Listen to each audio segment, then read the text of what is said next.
The 90s were a golden era for automotive enthusiasts. This decade saw incredible advancements in sports cars, motorcycles, and especially sport bikes. As motocross reached its peak, Japanese and Italian sport bikes made leaps in performance and technology that would set the standard for years to come. But for many, the pinnacle of the sport bike world was reached in 1999 with the birth of the Suzuki Hayabusa. To truly understand what the Hayabusa represents and what Suzuki aimed to achieve with this beast of a motorcycle, we need to look at the origin of its name. Unlike many other manufacturers, Suzuki takes a thoughtful approach to naming its flagship models. Hayabusa is the Japanese word for the peregrine falcon, the fastest bird in the world, capable of reaching speeds over 200 miles per hour. This bird is not only known for its speed, but also for its unmatched hunting prowess, specifically its ability to catch and devour crows, its favorite prey. In this context, Suzuki's target was clear: Honda's Blackbird, a bike that had been released a few years earlier and was known as the fastest production motorcycle at the time. Suzuki wasn't just looking to beat the Blackbird, they were aiming to create a motorcycle that would hunt and consume it. The 90s were a time of significant shifts in the sport bike world. Raw power and performance combined with the best suspension and chassis developments made 750cc and 1000cc bikes more accessible to the average rider. One of the most influential effects of the 80s was the creation of motorcycles like the Kawasaki GP-Z 900R and Suzuki GSX-R 750, which balanced speed with exceptional handling. However, by the late 90s, there was a divergence in the sport bike world. One of the best examples of this was the Kawasaki Ninja ZR 1100, also known as the ZX11 in some markets. This bike took a different route from other sport bikes, focusing more on outright speed rather than adhering strictly to the Grand Prix racing formula. It achieved a top speed of over 170 miles per hour, a significant feat at the time. Honda's Blackbird was designed to surpass this, doing so by just 1 mile per hour. These motorcycles sparked a speed and power war among Japanese manufacturers. But the battle was effectively ended by one motorcycle, the Suzuki Hayabusa. Peregrine falcons don't just move a little faster than crows, they hunt and consume them. Suzuki wasn't just looking to build a bike that was a few miles per hour faster or had slightly more horsepower. They were aiming to create a completely new breed of motorcycle.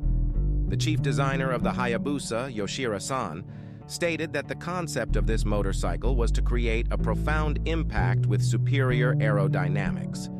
His goal was to create the most powerful sport bike among mass-produced motorcycles. The name Hayabusa wasn't chosen randomly. It was deeply embedded in the motorcycle's design philosophy. The peregrine falcon's ability to reach speeds over 200 miles per hour is primarily due to its aerodynamic structure.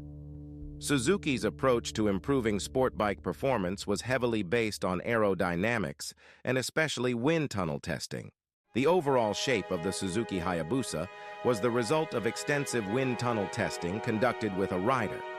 The purpose of these tests was to enhance the ability to maintain high speeds over extended periods. The Hayabusa not only achieved high speeds, but also generated incredible torque, making it the fastest production motorcycle to go from 0 to 60 miles per hour. However, the ultimate goal was to enable the motorcycle to reach 200 miles per hour in the most efficient and safest way possible. One rider noted that the Hayabusa was so fast that it made slight curves on the highway feel like corners, and that observation is spot on.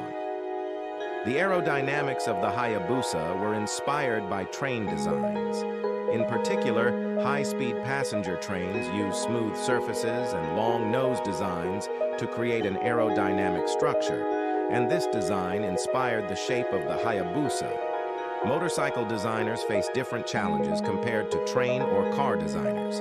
At speeds of 200 miles per hour, many factors come into play beyond just atmospheric forces. Crosswinds, heat movement, pressure buildup on specific parts of the bike and rider, aerodynamic drag, exhaust gas mixing, and pressure from the rear tire are just a few of these factors. This is why MotoGP riders are often smaller in stature. They can tuck in more easily, reducing drag to a minimum. The Hayabusa's bulbous bodywork was a revolutionary innovation in aerodynamic design. When you look at sport bikes from the 90s, especially those in the hypersport segment that the Hayabusa competed in, none of them looked quite like the Hayabusa. Suzuki's exploration into two-wheeled aerodynamic design remains relevant even today. In the Hayabusa's design, the rider's position, seat placement, and fuel tank were all specifically arranged to allow the rider to become one with the bike, slicing through the air at 200 miles per hour. While the engine was critical, what truly set this motorcycle apart was its aerodynamic shape.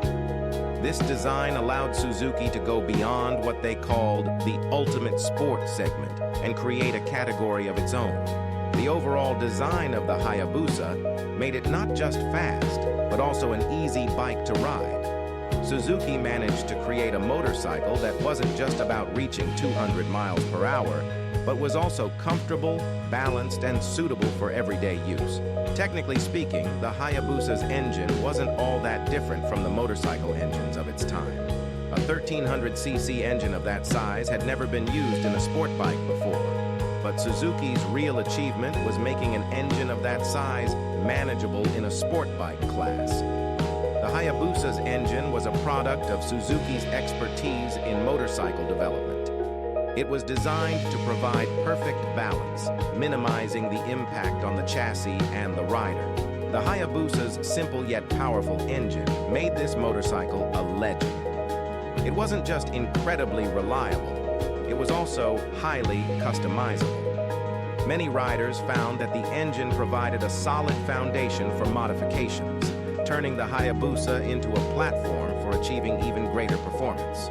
The Hayabusa didn't just leave its mark on the motorcycle industry, it became a cultural icon. The bike's incredible performance and distinctive design made it a symbol of speed and power in popular culture.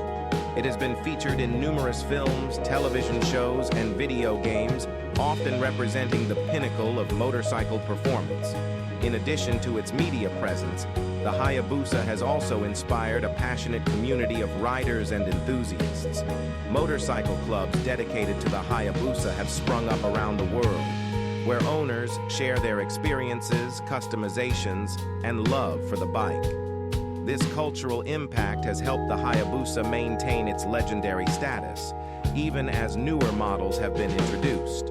Now, I'd love to hear your stories, especially from those of you who own a Hayabusa. Share your experiences and memories with this motorcycle. I'm looking forward to reading your comments, and I'll see you in the next video. Stay safe, especially if you're riding a Hayabusa.